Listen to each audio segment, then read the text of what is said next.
16-cı sual. X və Y-in kəsişməsi ilə X və Z-in kəsişməsinin birləşməsini tapın deyir. Əgər X, Y və Z çoxluqların elementləri burada verilmiş elementlər olarsa. Deməli, əvvəlcə biz tapmalıyıq X və Y-in kəsişməsini. Bir dəqiqə, deməli, X və Y-in kəsişməsi bərabərdir. X, baxın, budur, Y isə budur. Baxıq, onların ümumi elementləri hansılardır? Deməli, 1 yoxdur Y-də, 3 ikisində də var. Başqa 5 yoxdur, 7 var. Bir də 9 var. Deməli, X və Y-in kəsişməsində olacaq 3, 7 və 9. İndi isə tapaq X və Z-in kəsişməsini.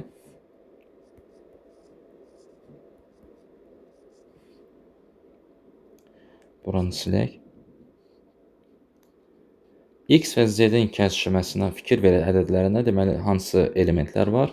Deməli, 1 bunların ikisində də var, 3 hər ikisində var, başqa 5 yoxdur, 7 yoxdur, 9 yoxdur Z-də, deməli, sadəcə 1 və 3-dür. İndi isə bu iki çoxluğun birləşməsini soruşur.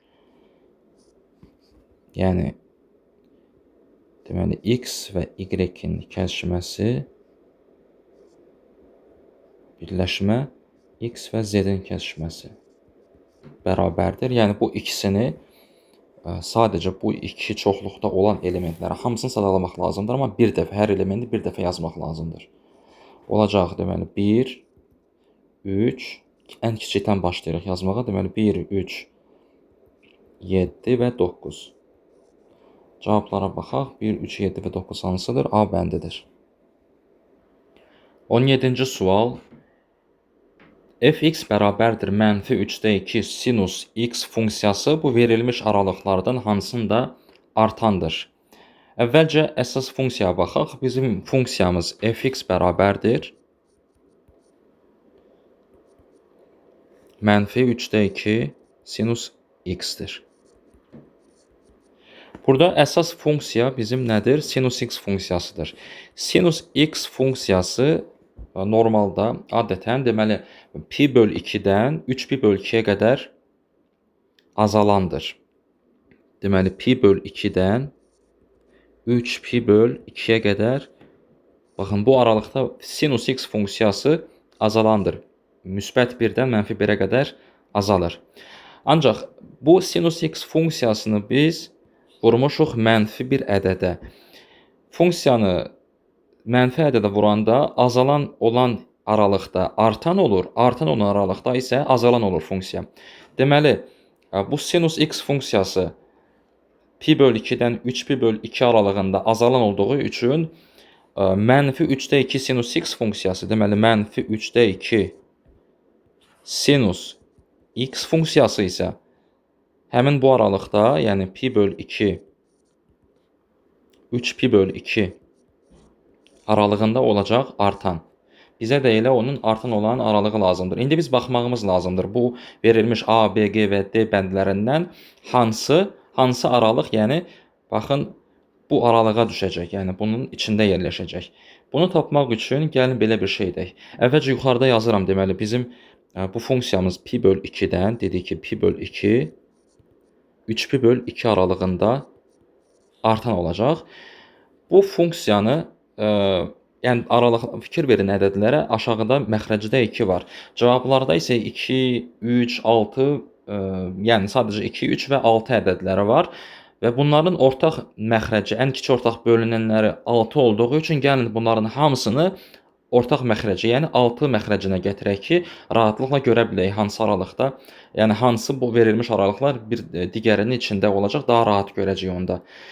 Əvvəlcə gəlin bunu yazaq, ortaq məxrəc 6 məxrəcində olacaq aşağını, deməli, ümumiyyətlə kəsrin surət və məxrəcini 3-ə vurmaq lazımdır 6 əldə etmək üçün.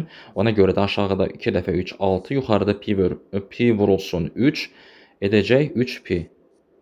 Sağ tərəfdən isə aşağıda yenə 6, yuxarı vurulsun 3-ə, 9pi olacaq. 3pi vur 3-ə olacaq 9pi.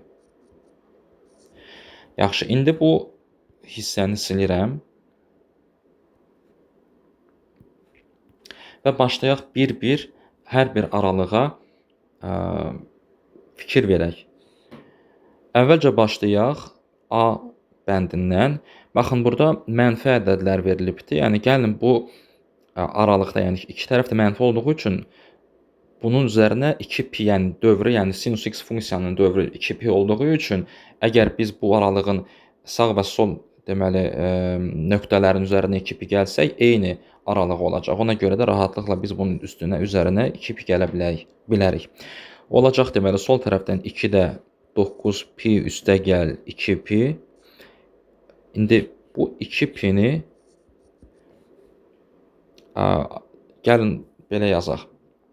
Bu 2-dir. Yəni 2pi-nin aşağısına biz yəni ortaq məxrəci gətirmək üçün burada 2 olsun deyə yuxarını 2-yə vurmağımız lazımdır. Olacaq o halda mənfi 9pi böl 2 üstə gəl 2pi vurulsun 2. 4pi böl 2. Bu isə mənfi 5pi bölünsün 2 olur. Bunu gəlin bir dəfə yenə 2pi üzərinə gələk, çünki yenə çox mənfi oldu. Yəni biraz daha yaxınlaşdıraq sıfıra. İndi mənfi 5pi böl 2-nin üzərinə 2pi birbaşa bunu yazacağam 2pi yerinə. Çünki eynidir 2pi ilə bu. 4pi bölünsün 2 gəlsək. Aşağıda 2, yuxarıda mənfi 5pi üzərinə gəl. 4pi olacaq mənfi pi. Qalsın bu belə. Deməli sol tərəfdən burada olacaq mənfi pi böl 2. Sağda isə mənfi 7pi bölünsün 2 üzərinə gəl.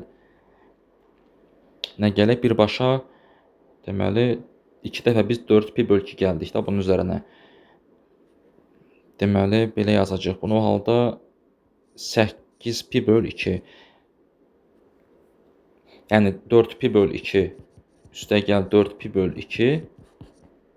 Cəmi 8pi böl 2 edir. Ona görə birbaşa gəlirəm 8pi böl 2-ni. Yəni 2 dəfə eyni əməl etməmək üçün.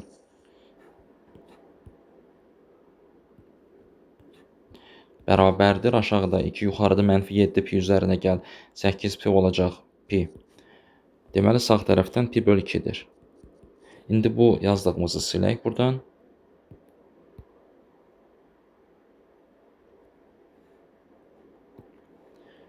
Və mənfi pi böl 2, pi böl 2 aralığı var əlimizdə. İndi biz dedik ki, bunu ortaq məxrəcin, altı məxrəcinə gətirək. Bunun üçün 3-ə vurmaq lazım surət və məxrəci. Olacaq 3-də, daha doğrusu 6-da 3 dəfə mənfi pi olur, mənfi 3pi.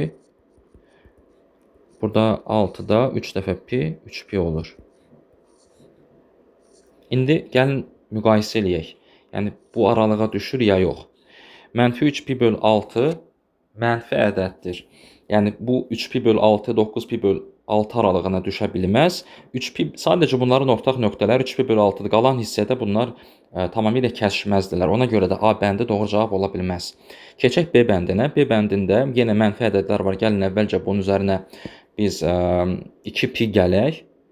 2pi yəni surətdə, daha doğrusu məxrəcidə 2 olduğu üçün gəlin deməli 2-də 4pi gələk burada sol tərəfdən. Çünki məxrəclər eyni olanda rahatlıqla biz bunları toplaya biləcəyik. Sağda isə 2pi olmaz. Aşağıda 3 var. Ona görə 3-ü yazıram. Yuxarıda deməli 3 dəfə 2, 6pi yazıram bura. Yəni 6pi böl 3, 2pi edir. Biz sadəcə 2pi gəlmiş oluruq bunun üzərinə. Və nə əldə edəcəyik? Sol tərəfdən aşağıda 2, yuxarıda mənfi 3pi üzərinə gəl. 4pi olur pi. Sağda isə aşağıda 3, mənfi 2pi üstə gəl 6pi edir 4pi. İndi ortaq məxrəcə gələk. Bunu silirəm yuxarını. İndi bunu ortaq məxrəcə gətirək. 6 ortaq məxrəclər demişdik. Aşağıda 6, deməli 3-ə vururuq 6 olması üçün. Burada 3-ə vurmaq lazımdır. Olacaq 3pi. Sağ tərəfdə isə yenə 6 olması üçün 2-yə vururuq. Yuxarıdan aşağıya da olacaq 6-da 8pi. Bu aşağıdakı hissəni silirəm. Bizə lazım deyil bu.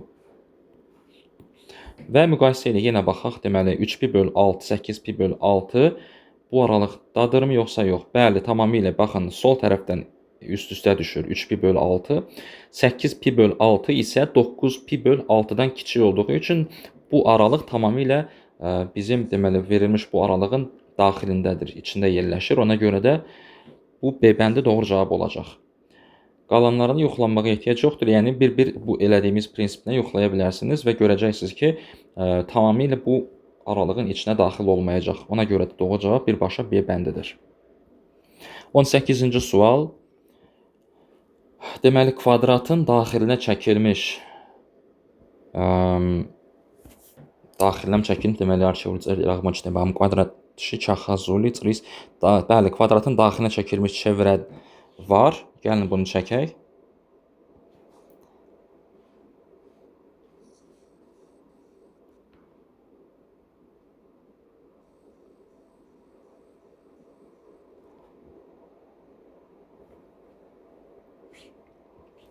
Bu oldu onun mərkəzi. Yəni belə halda, yəni kvadratın daxilinə çevrə çəkiləndə bu çevrənin radiusu kvadratın tərəfinin yarısına bərabər olur. Yəni kvadratın tərəfi əgər A-dırsa, o halda onun radiusu A/2 olur. Yaxşı. Nə soruşur bizdən? Deməli, bu kvadratın daxilində təsadüfən götürülmüş nöqtənin kvadratın daxilinə çəkilmiş çevrənin xaricində olması ehtimalını tapın. Yəni ki, baxın, buralara düşmə ehtimalını tapmaq lazımdır, deyir. Bunun üçün nə etmək lazımdır? Yəni, ümumi aşağıda biz bütün halları yazırıq. Bütün hallar kvadratın sahəsi olacaq. Yəni, aşağıda S kvadrat olur, yuxarıda isə bizə, baxın, indi bunu başqa rənglə göstərəcəm. Bu hissələr lazımdır. Yəni, bu hissəyə düşmə ehtimalını soruşur. Əlverişli hallar bunlardır.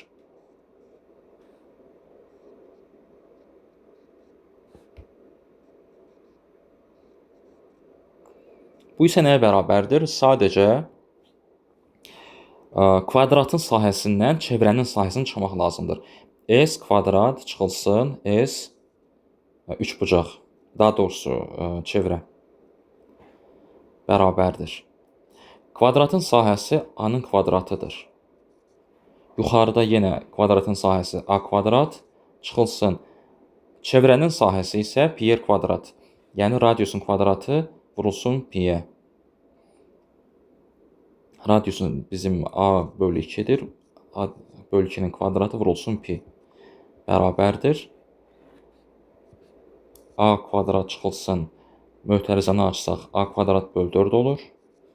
Vurulsun pi. Böl A kvadrata. Bərabərdir.